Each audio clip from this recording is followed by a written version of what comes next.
Hello everyone, this is Serious Trivia, and today we're continuing our multiplayer unit tier list series for Total War 3 Kingdoms with the green units, or the polearm infantry. Now, in multiplayer, as well as in campaign, the green unit's main role is to counter enemy cavalry, with a secondary role that makes them act as a frontline for enemy range units, enemy melee units, and even enemy generals sometimes. So unlike the purple units that we covered in our previous episode, the green units here will be more defensive in nature, and we're going to see that reflected in their stats. So with this said, let's start our overview for all of the 51 green units shown here, from the cheapest to the most expensive in terms of their custom recruitment costs for multiplayer, before coming back here to rank them all. And kicking things off at 200 cost, we have the Peasant Spearmen. Now these are once again your expendable Yellow Turban DLC units available to all Yellow Turban DLC characters. They have surprisingly high damage at 34 armor piercing with 8 base. Their attack rate is quite slow, so that offsets some of their damage potential. And they almost have no charge, which is uncommon for a lot of spear units that requires a bit of charge to get off some damage. They also have very low morale, as well as almost no defensive stats. So they're vulnerable to morale hits like roars, but because they are expendable, they will not affect the rest of your army, and should they bounce back from that sudden burst of morale loss, they can still dish out decent amount of damage. And at the very worst, they can be sort of filler units to spend your excess fund should you have just 200 left over, which is quite possible. And you're not going to worry about them negatively impacting the rest of your army when they do rout, since they are expendable, so that is a great thing for these units. Then moving on to the next cost tier, we have the 400 to 450 tier, starting with the Peasant Band at 400. Now this unit is only available to all champion class generals, and they are pretty much a clone of the Peasant Spearmen that we just saw in terms of their damage. They have faster attack rate, pretty much the same morale, even worse evasion, in the same exact armor. So they're almost clones of each other, but they cost twice as much, and they're also not expendable. So it actually makes this unit a lot worse, and something that you just wouldn't consider recruiting, since you know you can always try to get Peasant Spearmen. Now, of course, there's class restrictions, but just in terms of units, this is far worse in terms of their value compared to the Peasant Spearmen that we just saw. Then moving up to 450, we have 3 units at this cost, so it makes a pretty easy job for us to compare them. They're the G Militia, which is available for all Han and 8 Princes characters. We have the Yellow Turban Spearmen, which is available once again to all Yellow Turban DLC characters. And the Nanman Spearmen, which is available to all the Nanman generals. And looking at all 3 units, they function very differently. So the G Militia is kind of similar to the 2 units we just saw earlier. They don't have much charge, they don't have much morale or defensive stats, although they're wearing technically a little bit better armor.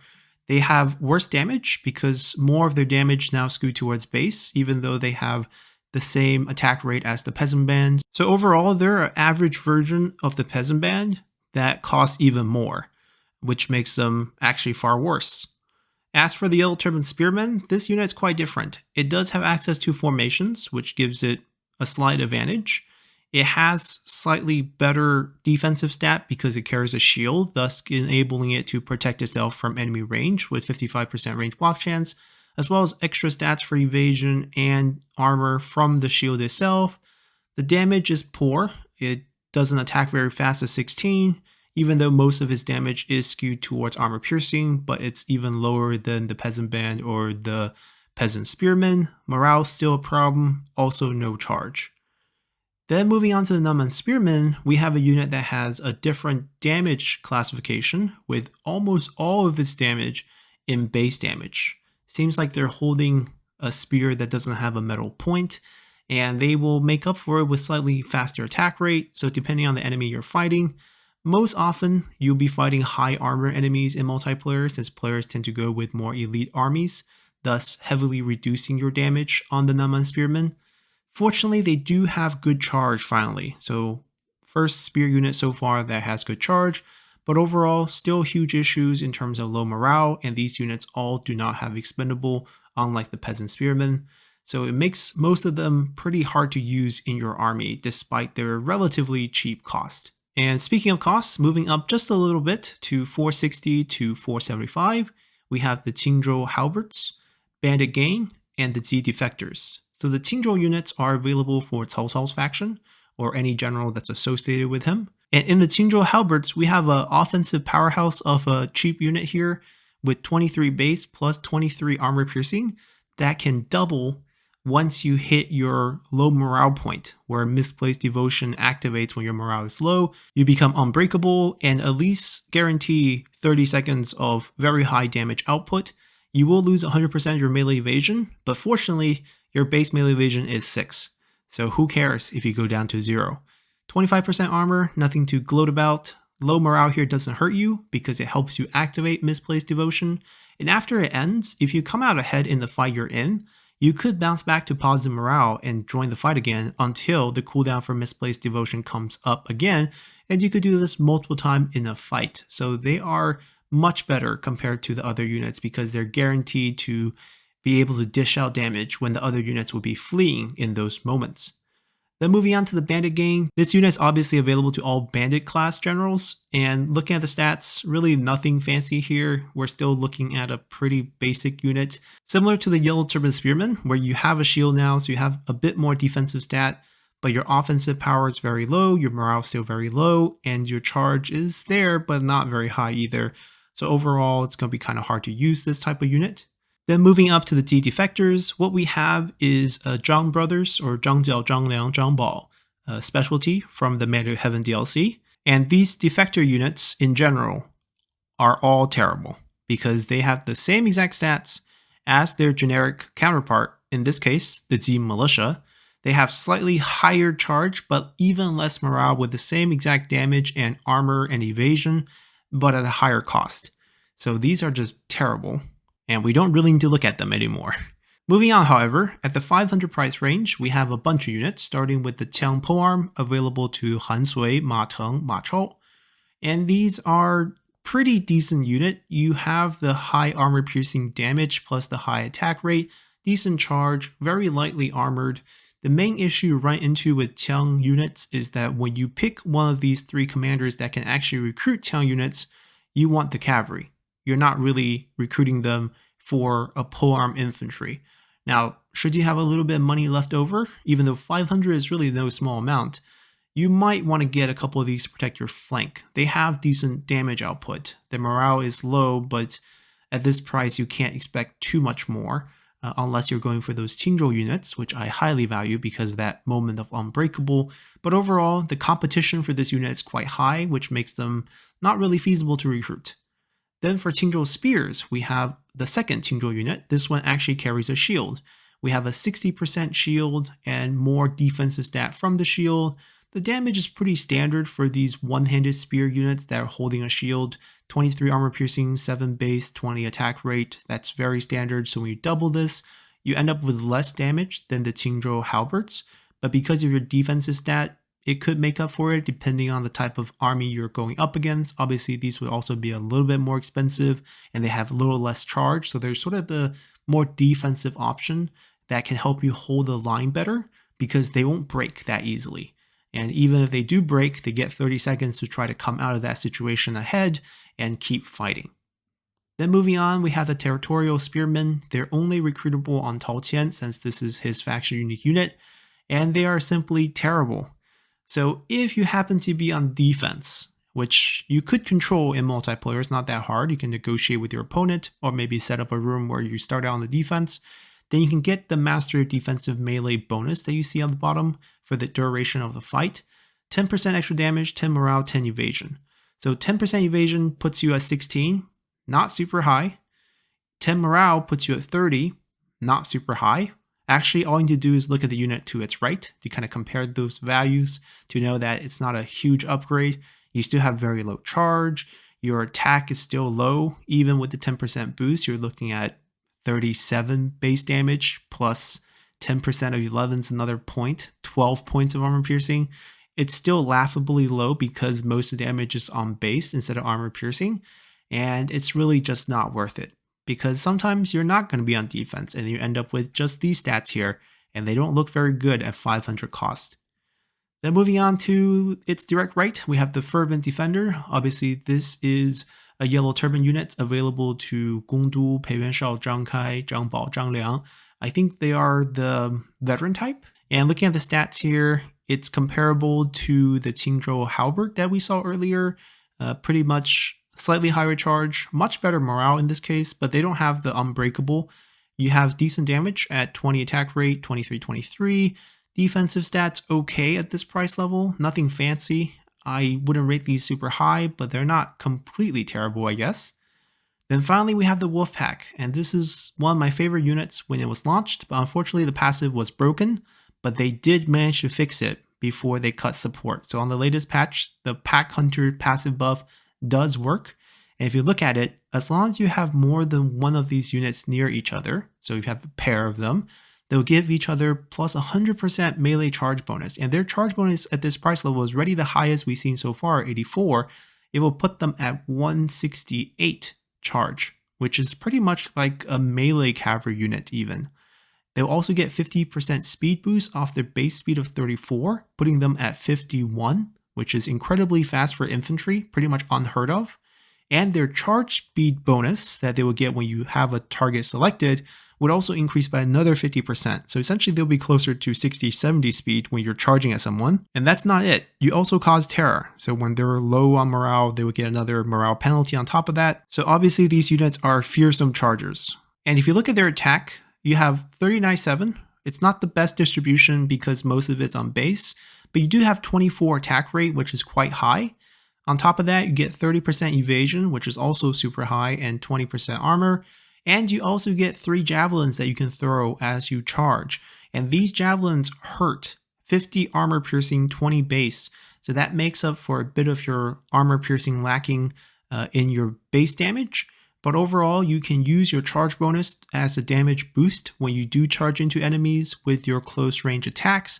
And before you charge into them, you have a decent amount of javelin to actually shoot down enemy units, do damage, as well as kill generals. Javelins are really good general killers too. So Wolfpacks at this price is amazing value. Then with a slight jump in price of 520, we have 2 units, the Yue Tribesmen and the Spear Warriors. And these two are pretty much clones. If you look at the stats, aside from slight differences in morale and charge, where both favors the Yue Tribesmen, these two have the same exact stat output. The only thing the Spear Warriors has over the Yue Tribesmen is they have access to formations. Now the Yue Tribesmen has one more ace up their sleeve, and that's because they're a special unit of Yan Baihu's faction. So that means only Yan Baihu and Yan Yu can recruit them, and more often than not, you're going to be recruiting them on Yan Baihu. And when you do, they're invisible. They have stock from Yan Baihu's armor. So pretty much by default, when you use Yue Tribesmen, they're going to have stock, which pretty much means they are guaranteed to get a clean charge on the enemy, and they just happen to have even better charge than the Spear Warriors. So you're going to have a very powerful spear unit that can charge into wherever you want in terms of where the enemy is weak. They can stay invisible. You can just have them braced even without formations in a forest, on the open field, drag an enemy general towards you, dismount them, and dish out very good armor piercing damage afterward. So very powerful unit here. Spear Warriors, pretty much the same unit, and it's available on all champions, has formations. It's used pretty much as a charging unit, but not as good as Yue Tribesmen at the same price, obviously for the reasons we just stated. Then moving on to 550, we have 5 more units here, starting with the Northern Z Infantry. Now, Northern units in general tend to have pretty good value for the price that they cost, but for the Spear units, that's really not the case, because if we compare to them across the board, you can see they have probably one of the worst stats among the group. However, the reason for this is pretty much every other unit at 550 does not belong to the standard Han army. Militia of Virtue, Spearmen Gain, Ascetics of the Way are all Yellow Turban units, and Sanjiang Poison Spear is a Nanman unit. So the northern units being available to both Yuan Shao and Cao Cao's factions does have a pretty wide pool of generals that can use them, and at this price level, they're an okay choice. I'm not a huge fan. They have good damage, but they're slower, no shield, defensive stats not so good, so I would typically avoid these units. Then Militia of Virtue, we have a Yellow Turban unit that has Unbreakable. This is the first unit so far that we've seen with Unbreakable. They're only available on Scholars belonging to the original Yellow Turban DLC, so we're talking about He Man and Huang Shao, and they have half unit size, which does hurt them, and they also have almost no armor piercing damage, which also hurts them a bit more, but amazingly they have 60% melee evasion, so their job is to stall. You get one of these, put them on a key point or a front line, and they will last you pretty much throughout the entire fight.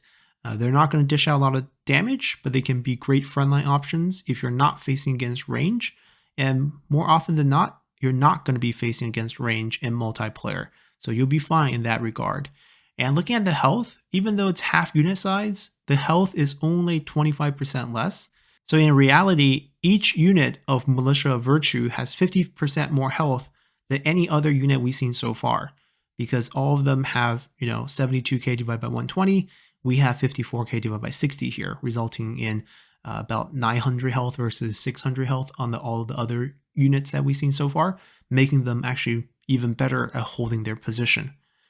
Then we have the Spearman Gain. This is the Zhang Brothers Yellow Turban unit, and they have formations. They are pretty much the Spear Guard replacement, but their damage is way worse because most of it is on the non-armor piercing side, making them almost a purely defensive unit. Now, they do have access to Turtle, but I want to make it clear, I don't actually value Turtle that much in multiplayer, especially if we're talking about an open field fight in multiplayer.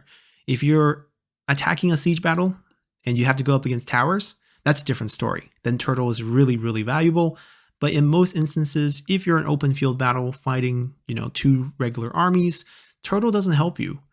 The enemy, human controlled, will never run their unit into your slow Turtle. And since there's not that much range options, they just don't have to deal with you. And the worst thing about Turtle is if a general gets into you without charging at you and get dismounted, or even if you do dismount them, they slap a Flame of the Phoenix. Your entire unit's pretty much dead because of how cramped you are. And you also lose a bit of defensive stat when you are in Turtle, aside from the range block chance. We'll lose a little bit evasion, I believe. So just not a formation that's useful in the game, in my opinion. So I don't give a lot of value to units who can Turtle, unless we're talking about a siege battle, for example. But usually you don't really fight those in multiplayer either. Then for Mystique of the Way, we have a unit that have Encourage. It has almost no damage, very similar to Militia of Virtue. Both of these are staff users. Both of these have high evasion, but if you compare the two, I would much rather have Militia of Virtues. The increase in charge bonus doesn't really do anything for me when the damage is all melee base, and you have less armor, you're not unbreakable, you have less health per unit. There's really no reason to go with this unit when you have Militia of Virtue. Then finally we have the Sanjiang Poison Spears. Now this unit looks like it does no damage, but it's Poison Spear, so there is a poison component per attack, and that's 56 damage per 3 seconds, I think. So you can almost add roughly around 18 damage or so, 18, 19 damage to your per hit damage output. And poison damage is pretty nice because you just have to touch a retinue to apply it. And overall, I think it makes this unit damage quite respectable. The defensive stat, really not useful. The morale is really low. The charge is pretty decent, but mainly you're getting this unit for the poison effect. There is no suppression effect on this poison, so there's no loss of melee evasion or charge speed, all of that you will find on poison arrows. It's slightly different, but this is just additional raw damage on top of your regular damage. It's something, but it's not going to make this unit super strong. 19 more damage is not, a huge amount. Then moving on to the 570 to 600 range, we have the Northern Spear Guard. Now this is obviously the northern version of the Spear Guard, which is a 600 cost unit you can see also on this page. If you look at the stats, you end up with a unit with better stats at a cheaper cost. Like I mentioned, most northern units have pretty good value compared to their regular counterparts, but Spear Guards aren't that good, and I don't think Northern Spear Guards are any better. Also, I don't know if it's because I took this image from a general who doesn't have access to Turtle, as in they are too low level, or they just don't have Turtle, which might be the case. But like I said, Turtle's not that valuable. I'm not going to hold it against them. If you just look at the stats overall, they pretty much beat out Spear Guard in all respect, except for morale. But at a cheaper cost, it makes more sense to get these if you have the right generals. Then Z infantry. Now in campaign, these are pretty useless because they have no counter against range. In multiplayer, that's not so much of a problem, but if you look at the stats, the evasion's still poor, the armor's not great, the damage is okay, but there's no charge, there's no morale. You still wouldn't want these units. Then moving on to the Spear Guard, pretty much a mainstay of all armies in the campaign. Unfortunately, they're not great units. In the campaign, they're great because they have Turtle, and you just want them to hold the front line. Here, they have a lot of weaknesses. Low morale, not that much actual defensive stat against more elite units that would be facing up against in multiplayer, and almost no damage to speak of. So these are not great units actually, especially since I mentioned multiple times already, Turtle's not that useful. Then we have the Nendril Spearmen. These have more charge and around the same damage if you even out the attack rate and the base and armor piercing. Shift over some of them, 519, 3311. They're pretty similar across the board against different enemies with different armor. Not anything fancy here. I think just a pretty standard Z infantry type of unit. Trade off a little bit of armor for evasion, and the damage is pretty similar. I think the Z infantry actually have higher damage if you compare it, but these units have better charge, so you want to use them more aggressively. But at the end of the day, I think they're just the more expensive spear warriors in essence, and that doesn't make them that attractive, especially since you also have the Yue Tribesmen, which is super good compared to all of them. Then moving up to 630 to 650, we have Javelin Spearmen, which is the Nanman range spear unit. You only get 3 javelins though, so in this case, if you look at the stats, they're more expensive than Wolfpack by 130, and they have pretty much the same use, right? You have 112 charge, the damage is very similar, you have higher base charge than Wolfpack, but you don't have the Wolfpack or Pack Hunter ability to double it to 168, so they actually end up with less. I think they have less morale, the defense stats very similar, same exact 3 javelins. So even though these are called Javelin Spearmen, they have the same range damage output as the Wolfpack, and the Wolfpack has better potential in terms of charge as well as damage, and they cost way less, 500 versus 630. So it makes these units pretty much pointless to recruit, and you almost always want to go with Wolfpack. Then for Dongzhou defenders, these are unique to Liu Yan, Fa Zheng, and Liu Zhang. They're decent because they have formation, not the shield wall, but the square. So the square is actually incredibly useful in multiplayer when you have a ranged spear unit. Because once you set up the square, your range damage is now 360 degrees. So you're technically able to cover a circular area of 200 range with your bow, and if enemy cavalry wants to come close, you'll automatically shoot them. They can't charge you to break you because you have, your spear set up, you will charge to reflect them. It's very hard for cavalry units to deal with. It's even hard for generals to deal with because they cannot run into your square. You also dismount them. So this is pretty useful whenever you have a unit that is a spear unit with a range option and you can put it into a square. It's a very useful counter cavalry strategy that requires very little micro. That's an added bonus. Then finally, we have the Stuart Shield. These are Yellow Turban Elite Spear Guards. They're not very useful because Spear Guards have the general problem of almost no damage, almost no charge. Defense stats, not that good if you look at it. It has a ton of range block chance, which is what makes it a prize unit in campaign, but in multiplayer, the Turtle and the 80% range block chance, not really something to gloat about. Then moving on, we have 700 cost, we have 5 units, we have the Defender of Empires. This is available on Lu Zhi and Huang Fusong, and it's an unbreakable version of the Spear Guard. And this becomes slightly more interesting because now your Spear Guard's not really fulfilling its duty as a range blocker. It's more of an actual frontline unit that will never break. You want to use these units to kind of hold places and fight to the end because they have to get all of them killed. They actually have really high armor. So compared to the Spear Guard we saw earlier at 20% armor plus like 15% from the shield, we're now looking at a unit with 70% armor if you add in the shield value and 41% evasion. So defensively speaking against other melee attacks, these units are great. Damage still very weak. Charge really not much to talk about, but you can hold positions with these. You can actually last against other melee infantry or other polearm infantry, other cavalry units in prolonged fights. So it makes Defender of Empire a pretty viable frontline option. Then Reclaimers, following it, is once again another Yellow Turban unit that has sort of the shield guard used in game with the range block chance. I don't fancy it. Same thing, no damage, very, very low morale at this cost level, and it's just not very good. Then we have the Guardian of the Land, which is sort of the Yellow Turban version of the Z Infantry. Same issues of low morale, damage. You have this sort of same damage output you see on units that are much cheaper. Sure, you get a little bit extra defensive stats, but you don't get that much extra morale, and 30 is very vulnerable. People like Wen Chou, Sun Ce, Zhang Fei can wreck you with one roar. And even if you just have the standard minus 15 from Roar of the Beast, plus a little damage, a little bit of arrow, a little bit of general using abilities on you, you're going to be out of that fight. You're not going to be able to stay in there. Then we have Zealots of the Way. So this unit have slightly better damage compared to what we've seen because of the higher attack rate. It does make a difference. It does have slightly less armor piercing, but it has also higher base to make up for it. Much better charge, slightly better morale. We're above 30 now at least.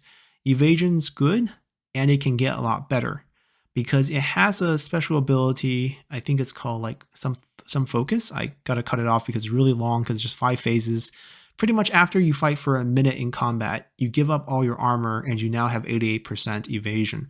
So you can think of these units very similar to Pearl Dragons in a sense, where you have decent damage output, you have decent charge, you somehow can matrix dodge enemy arrows at 35%, and eventually you will have very, very high evasion. So they're cheap Pearl Dragons, if you want to think about it that way. Then moving on, we have the Javelin Spear Guard. Now this is another one of my favorite units from campaign, and it's actually viable in multiplayer as well. Because if you look at it, the damage for the melee portion, once again, is not great, similar to the Wolfpack.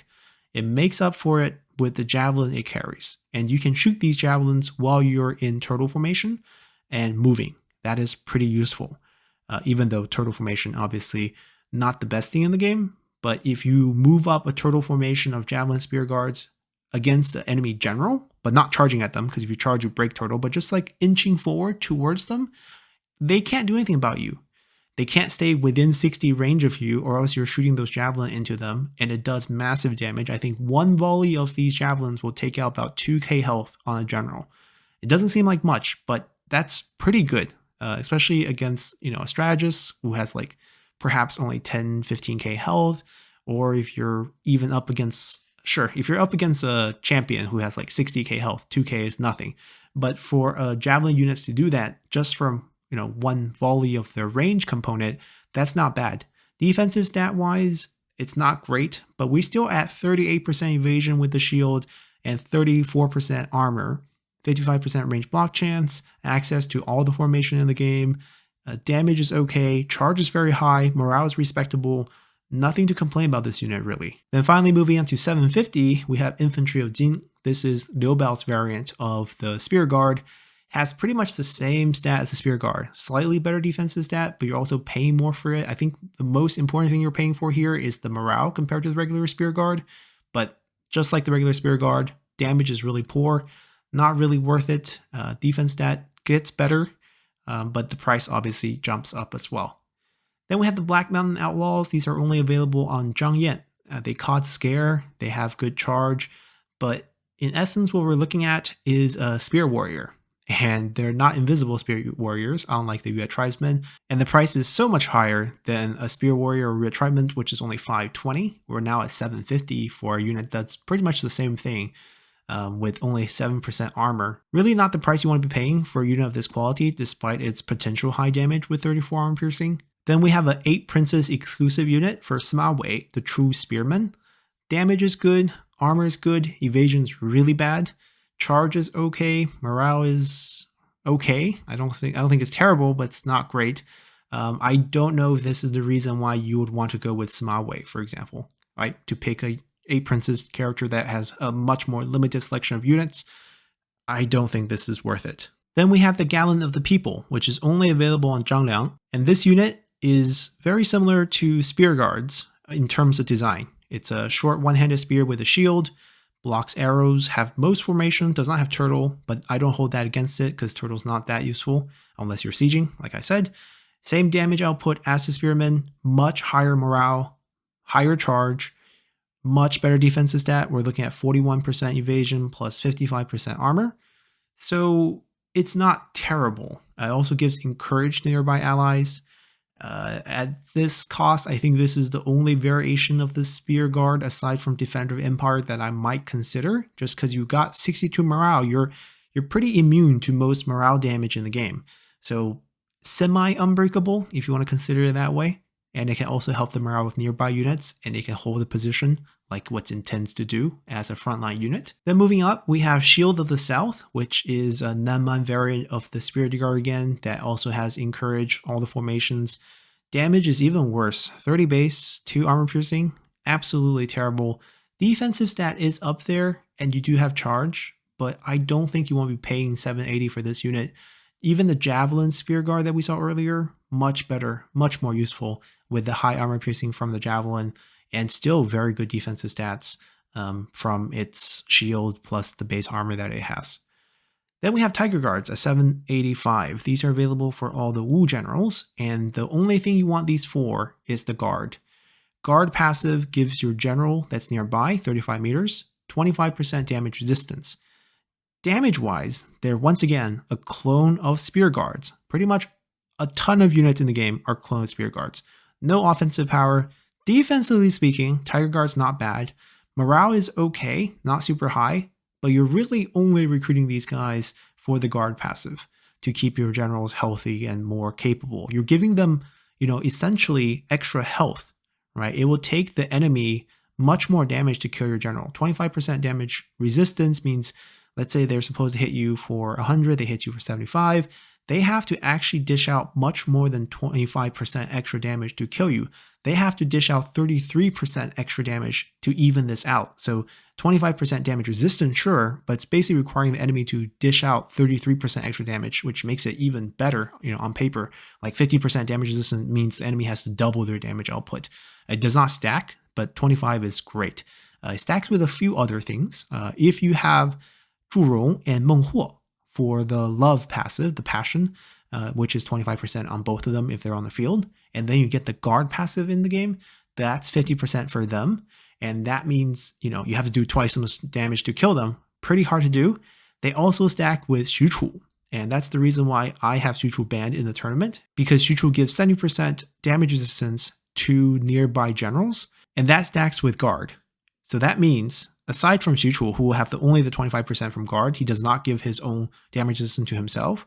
The other two generals in his army will have 95% damage resistance, and that absolutely breaks the game, which is why he's banned.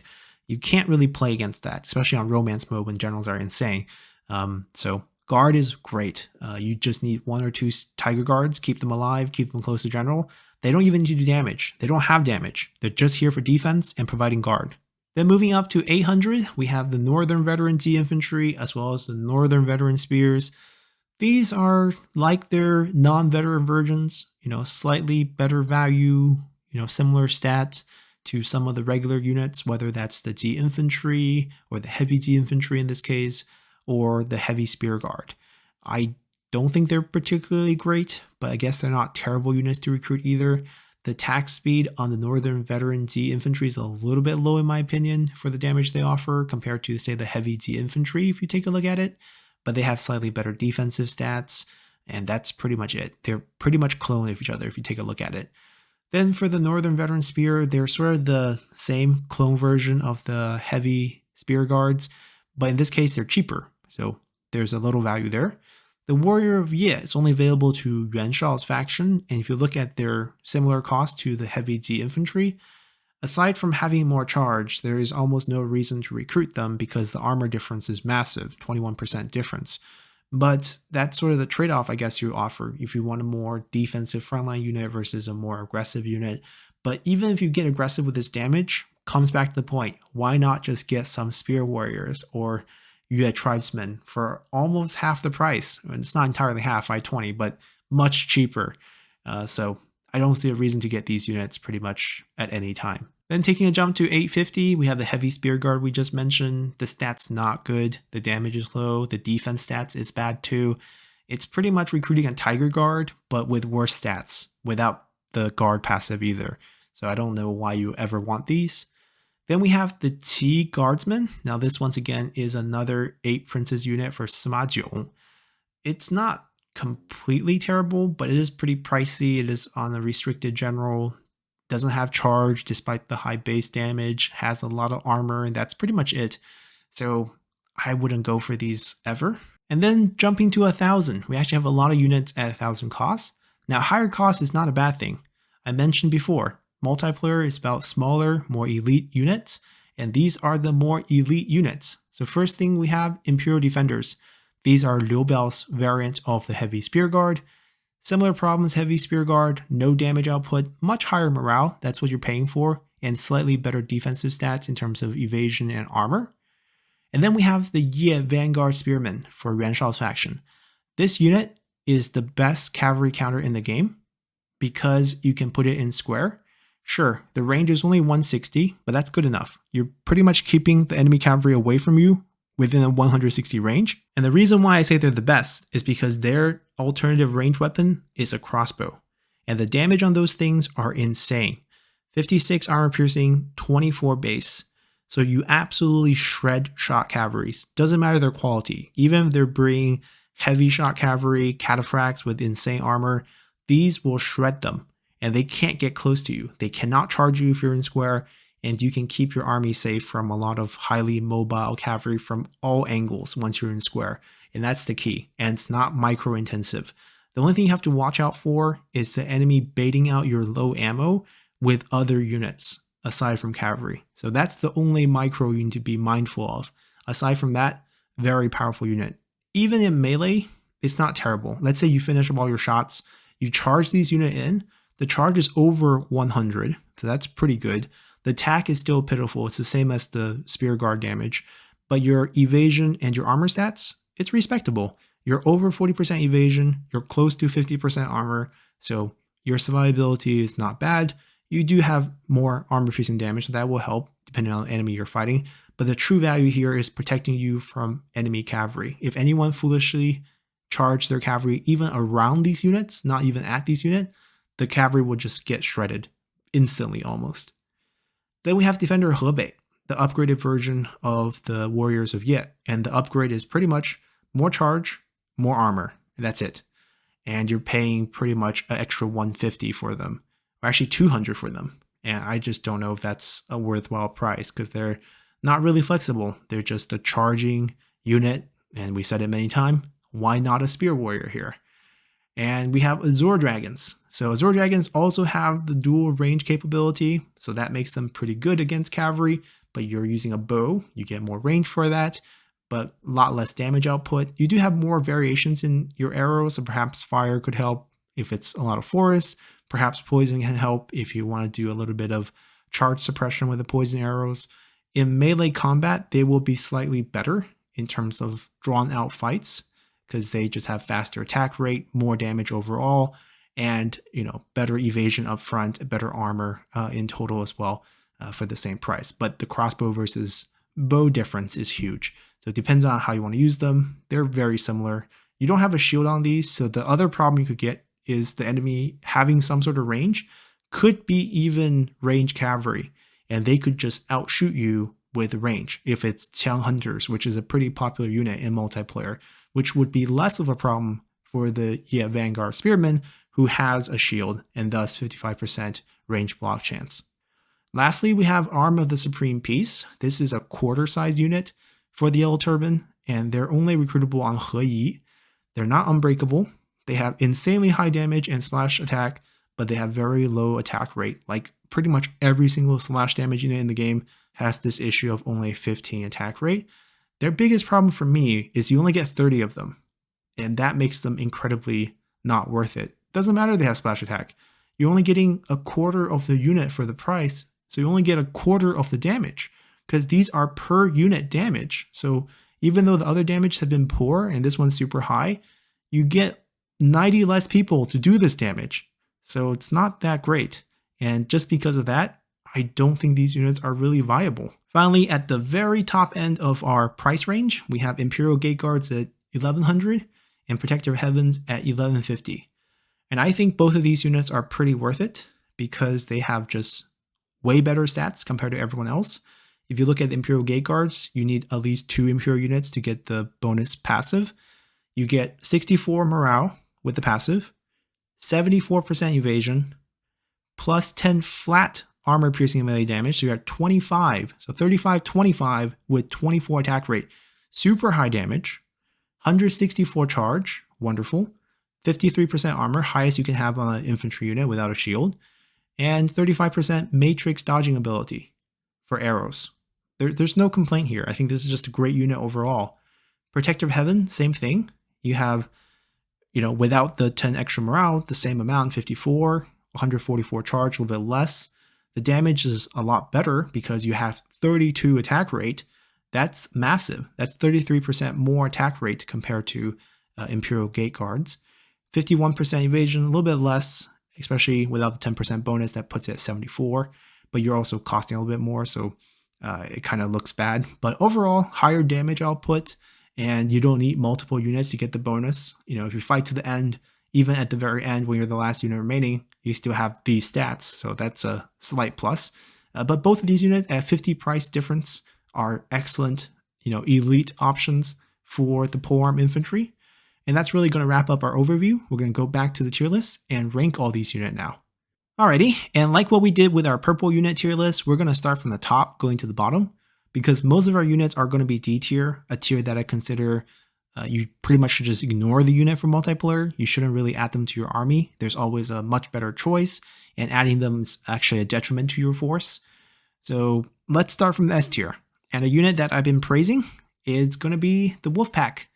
These units are insane in terms of getting their bonus. They double their charge bonus. They're close to a cavalry in terms of their charge bonus damage. They carry 3 javelin with very high armor piercing damage. And they are super fast, which is a key when you're up against another human opponent.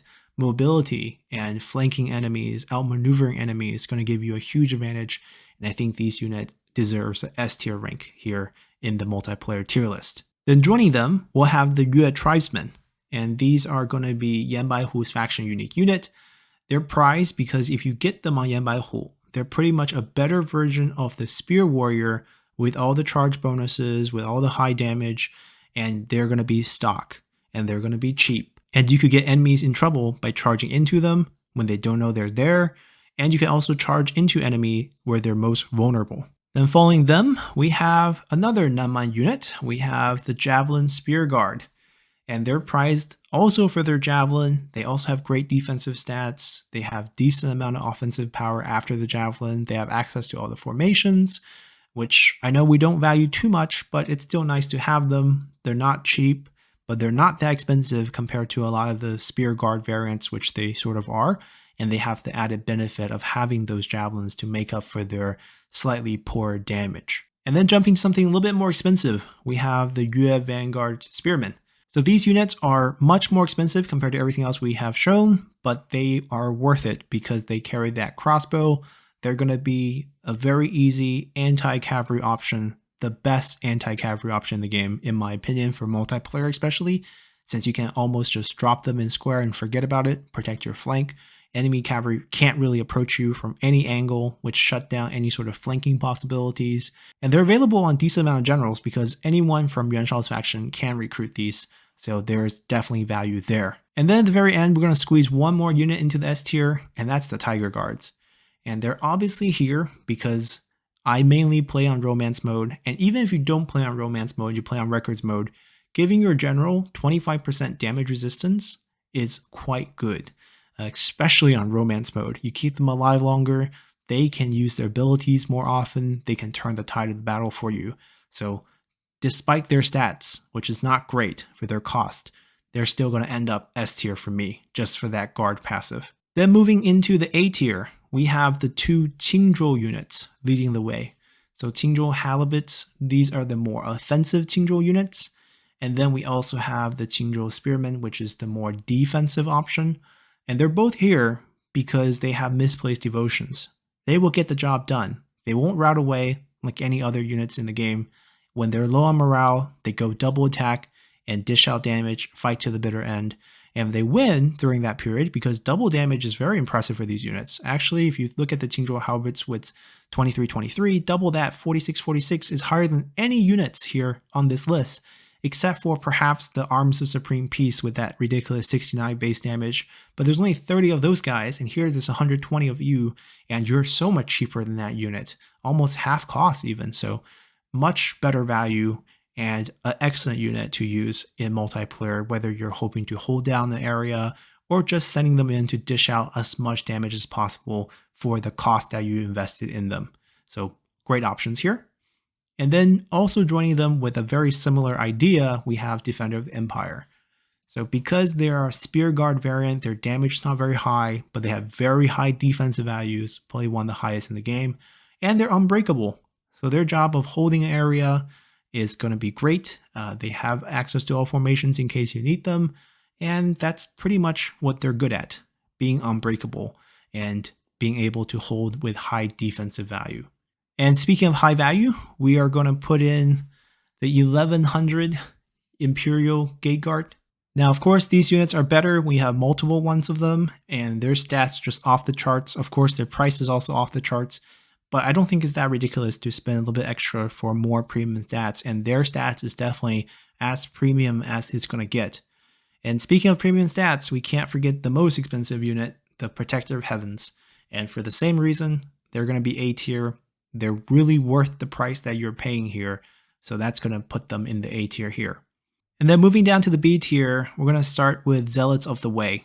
And this unit, as we mentioned, is pretty much a mini Pearl Dragon, because once it sustains itself in combat, it will gain up to 88% melee evasion, it will lose all its armor, it has the ability to dodge enemy range attacks by 35%, it has good charge, it has good damage, it's pretty much a cheap end Pearl Dragon unit for the Yellow Turban, so it's going to get into the B tier here. Then joining them, we'll also put in the Peasant Spearmen, because these Yellow Turban units that are expendable at 200 costs are pretty good filler units, and they have actual high damage. Low attack rate, yes, but high damage. And as a green unit, you automatically counter cavalry. They can't charge into you if you're braced, so that helps as well. And I don't see adding 120 unit for just 200 cost being a bad thing. Allows you to spend money on other things, so indirectly they are helping your army setup. So I think they deserve at least a B tier here. And then joining them are going to be our other two range options, the Azure Dragon, as well as the Dongzhou Bing. So both of these are very similar to the Ye Vanguard Spearmen, except they don't have a crossbow. And because of that, it's a little bit different, as well as the damage a little bit different on the Dongzhou Bing. The dragon has good damage, but the bow is a little bit worse as well. So at the same cost, I feel like they're not as good. The crossbow difference is massive, especially in multiplayer, since most units are going to be more heavily armored. So the difference is going to be a 2-tier jump here. Then kicking off our C tier, we're going to have Gallant of the People. Now these are the more premium sort of Spear Guard replacement. They have better stats in terms of defensively speaking, and they're just going to have a little bit better value as well. So they're going to squeeze in here. I think they also provide Encourage, which is an added bonus for them. And they themselves also have over 60 morale, which is pretty much unbreakable in most instances. Of course, when you have army loss, it doesn't count as unbreakable, but for the sake of the fighting in the beginning, it's pretty much unbreakable. And lastly, the unit that will make the cut above the D is going to be Militia of Virtue. And the only reason they make it is because they're unbreakable. They have decent defensive stats. They have very poor damage because of the lack of armor piercing, but they can hold the position for a long time. Per unit health is better, means you will get the unit to stay alive a bit longer, dishing out what damage they do have. And for just the purpose of holding on to a position, whether that's the front line or choke or some key areas where you want to absorb the tension of perhaps multiple enemy infantry units. If you get more to fight you here, you can gain a value advantage on the battlefield elsewhere. So those are all key things you want with your frontline units, and having them as unbreakable does help a lot. So in this case, Militia of Virtue, despite having weaker stats, is going to make it into the C tier. And that means all the other units below are going to end up in the D tier. So let's just quickly slot them in to complete this tier list, and we can move on from the Green Infantry. Now overall, Green Infantry are pretty viable in multiplayer, mainly because the abundance of cavalry options in the game and the fact that many of them can help counter generals by threatening to dismount them. You have a lot of armor piercing range damage options among a lot of these green infantry, whether it's javelins, whether it's crossbow, and those can help as well. But this is going to be our final tier list here of our green units for multiplayer in Total War 3 Kingdoms. So let me know in the comment section below if you agree with some of these or disagree with some of these, and whether you have some ingenious way of using a few of these units, or perhaps some of these units that are higher ranked have disappointed you before. Regardless, let me know in the comment section, and we'll be moving on to the blue units next time. So until then, bye!